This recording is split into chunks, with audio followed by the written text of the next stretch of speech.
الله الرحمن الرحيم. السلام عليكم ورحمة الله تعالى وبركاته. داود الكسر دواد برنامج كيني فيديو ونكسن وهذا كده هو إنسان جنرال كقارئ جقود برنامج كوحاني لسه عسيري يعني جوه جرد محمد علي قد بدأ البرنامج كده هو دون تانا وحاكم بده.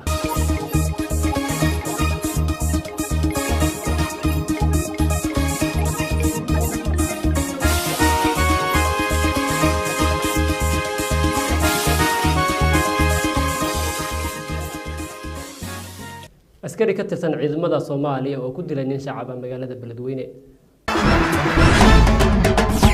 Gudoomiyaha gobolka Banaadir ahna duqa magaalada Injineer Yariso oo la kulmay safiirka dalka Turkiga u fadhiya magaalada Muqdisho. Iyo madaxweyne Trump oo cambaariyay weerarkii ka dhacay caasimadda Afghanistan ee Kabul. daawadayaal kuwaasi waxay ahayn qodobada warkeena ugu darkuran haatan ku soo dhawaada ayagoo fidsan. askari ka tirsan ciidamada Soomaaliya ayaa xabsiga loo taxaabay kadib markii uu dilay wiil arday ah. warbixin arintaas ku saabsan waxa inoo haysa wariyaheena rasmi ruuxi oo alaabeen oo soo warnta magaalada Walaweyn. xalay ayaa magaalada Beledweyne xarunta gobolka Hiiraan waxa askari ka tirsan ciidamada dawladda Soomaaliya uu ku dilay qof shacab ah oo kamid ahaa dadka ku nool magaalada Beledweyne. askarigan ayaa la sheegay xilli uu maray agagaaraha saldhigga ciidamada ee ku yaala xaafadda Bundaweyn uu ka shakiyay qofka shacabka ah oo magaciisa lagu sheegay Xasan Cabdulle isla markaasina uu rasaas ku furay sidaasina uu u dhintay sida uu sheegay taliyaha howlgallada ciidamada booliska ee Beledweyne.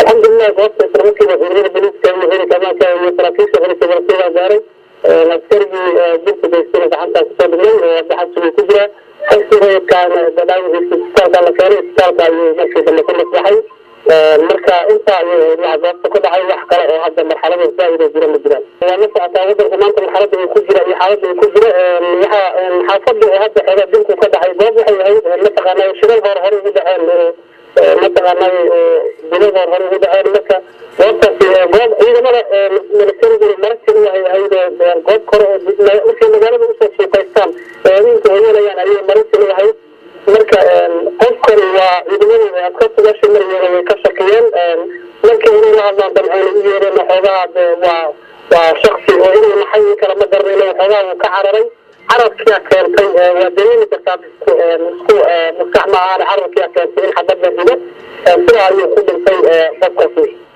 وهذا حافظ بندين جاران صراحة جاب شراء جدك هرمرة وجايزة المسيرة أكتبه ما ذاك بينك وها ذاك حافظ وها ذاك بينك وها وذاك إيرسي كلا يقال ذاك بينك وها بندين وها أكيد بنت قف سلبي جري أو قف مركو بنت جرا مرة معهم إن مثلا ما يميع بيني سمك الساعة جرا دعنا كوسا بدين جرا يا دعنا سمك كوسا بدين إيرك الجليس كيا قف سمك جاري وحن كلا أو عن ذكي عن جرب سمي هم فراكيشي مركز حكومتي أو مركز سعيد هذا أيضا يبقى نجاح عالمي وعنك الغرفة بدين أصلاً هذا حدث وهي كبرى عدالة أنا ما يمكن ترى عدالة كيرا يوصل ما مرة ودليل الشركة هو صار يوها قوس بسعي سقط السراء يوسعي مرة مركب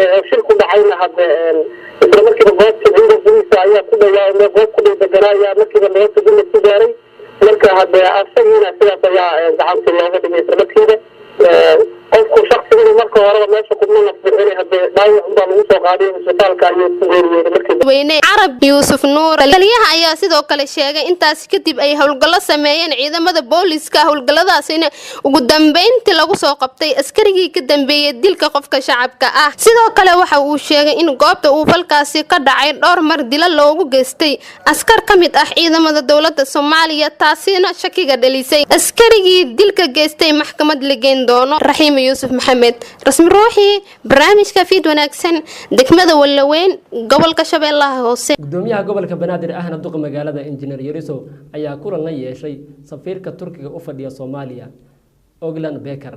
warbixin arintaas ku saabsan waxa inoo hayay wariyaheena Miski Maxamed Caato. gudoomiyaha gobolka Banaadir ahna duqa magaalada Muqdisho Cabdiraxmaan Cumar Cismaan Injineer Yariso ayaa la kulmay safiirka Turkiga u jooga Soomaaliya Ambassador Oglan Becker kulankan ayaa ka dhacay xarunta safaaradda Turkiga ee magaalada Muqdisho ambasador Oakland ayaa uga hambalyeeyay gudoomiyaha cusub ee gobolka Banaadir injineer Yariso magacaabidiisii isagoo oo sheegay in Turkiga uu xiriir aad u xoogan kala dhaxeeyo dowladda hoose ee magaalada Muqdisho. waxa uu sheegay inay ka wada hadleen baahiyaha dadka Muqdisho iyadoo Turkiga uu kamid yahay taageeraha ugu weyn ee dowladda Soomaaliya horeyna mashaariic horumarneed uga fuliyay Muqdisho sida dhismaha wadooyinka, xarumaha caafimaad iyo kuwa waxbarasho. gudoomiyaha cusub ee gobolka Banaadir Cabdiraxmaan Cumar Cismaan injineer Yariso ayaa sheegay inuu ku faraxsan yahay kulanka safiirka isagoo xusay inay dardargelin doonaan xiriirka wada shaqeyneed ee u dhaxeeya safaaradda Turkiga iyo gobolka Banaadir. 22 bishan ayay ahayd markii Cabdiraxmaan Cumar Cismaan injineer Yariso loo magacaabay xilka gudoomiyaha gobolka Banaadir ahna duqa magaalada Muqdisho iyadoo xilkaasi laga qaaday gudoomiyihii hore Taabid Cabdi Maxamed oo xilkan hayay muddo 9 bilood ah. Miski Maxamed Caate, barnaamijka Fid Wanaagsan, magaalada Nairobi.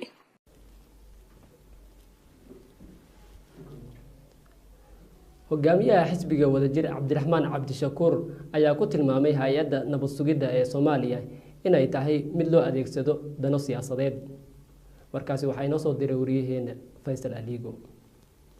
hogaamiyaha xisbiga wadajir Cabdiraxmaan Cabdishakuur Warsame ayaa ku tilmaamay xarigii koobnaa ee shalay loo geystay laba kamid ah mas'uuliyiinta xisbiga inay ahayd mid afduub ah. Cabdiraxmaan Cabdishakuur ayaa sheegay in hay'adda nabad sugidda qaranka ay noqotay mid lagu fashido dano siyaasadeed oo shakhsi ah. xogayaha guud ee xisbiga wadajir Sayid Macallim Cabdulle ayaa sheegay in falkii shalay la ciidamo ka tirsan kuwa nabad sugidda ay u kaxeysteen hotelka Makka al-Mukarrama inuu ahaa mid la doonayay kharijiyo. waxa uu ka digay in dalka wada khaldan lagu hogaamiyo. xisbiga wadajir ayaa ah mid afkaara kulul kaga hor yimid dowladda uu hogaamiyo madaxweyne Maxamed Cabdullaahi Farmaajo waxaana horay Muqdisho ugu qabteen doodo siyaasadeed oo lagu dhaliilay dowladda Maxamed Cabdullaahi Farmaajo qaabka ay wax u wado. 17 bishii December ee sanadkii hore ayay ahayd markii ciidamo ka tirsan kuwa nabad sugidda ay howlgal ku qaadeen guriga Cabdiraxmaan Cabdishakuur waxa howlgalkaasi ku dhintay 5 kamid ah ilaaladiisa. xaaladda siyaasadeed ee Muqdisho ayaa bishii la soo dhaafay noqotay mid cirka isku shareertay iyadoo mawjado ay dhaliyeen weeraradii lagu qaaday gurigii Cabdiraxmaan Cabdishakuur iyo gurigii Senator Cabdi Qaydiid oo ka tirsan aqalka sare sida golaha ammaanka ee qaramada Midoobay ka sheegay wakiilka qaramada Midoobay u fadhiya Soomaaliya Michael Keaton. Faysal Bishaar, Faysal Aligo, barnaamijka Fid Wanaagsan, Nairobi. madaxweynaha dalka Mareykanka Donald Trump ayaa cambaariyay weerarkii ka dhacay magaalada Kaabul ee dalka Afghanistan kaas oo waxyeello badan gaarsiistay. warbixin arrintaas ku saabsan waxay noo hayay wariyaheena Sadiiq Maxamed Kilaas. madaxweynaha Mareykanka Donald Trump ayaa cambaariyay weerarkii ka dhacay shalay caasimadda Afghanistan ee Kaabul kaasi oo ay dad badan ku dhinteen. bayaan oo soo saaray ayuu Mr. Trump dhammaan wadamada caalamka waxa uu ugu baaqay in ay tallaabo adag ka qaadaan kooxda Taliban kadib waxa uu ugu yeeray weerarkii foosha xumaa ee Kaabul ka dhacay. weerarka Kaabul oo loo adeegsaday gaari ah nooca gurmad degdeg ah oo walxaha qarxa laga soo buuxiyay ayaa waxa ku dhintay 95 qof.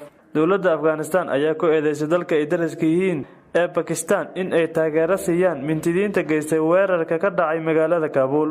waxa ay sheegtay dowladda Afghanistan in weerarkii shalay ka dhacay halkaasi ay fuliyeen kooxda xiriir kala leh Taliban ee Haqqani. kooxda Taliban ayaa sheegatay mas'uuliyadda weerarka shalay ka dhacay caasimadda Afghanistan ee Kaabul. Sadiiq Maxamed Kilaas, barnaamijka Fid Wanaagsan, Nairobi. booliska dalka Ruushka oo u dhacay xafiiska hogaamiyaha mucaaradka ee Alex. warbixin arrintaas ku saabsan waxaa inoo haya Afakaadho Maxamed Axmed. booliska dalka Ruushka ayaa waxay u dhaceen xafiiska hogaamiyaha mucaaradka Ruushka Alexei Navalny ka hor dibadbaxyo lagu wado in dalkaasi ay ka dhacaan kuwaasi oo lagu taageerayo qaadacada doorashada.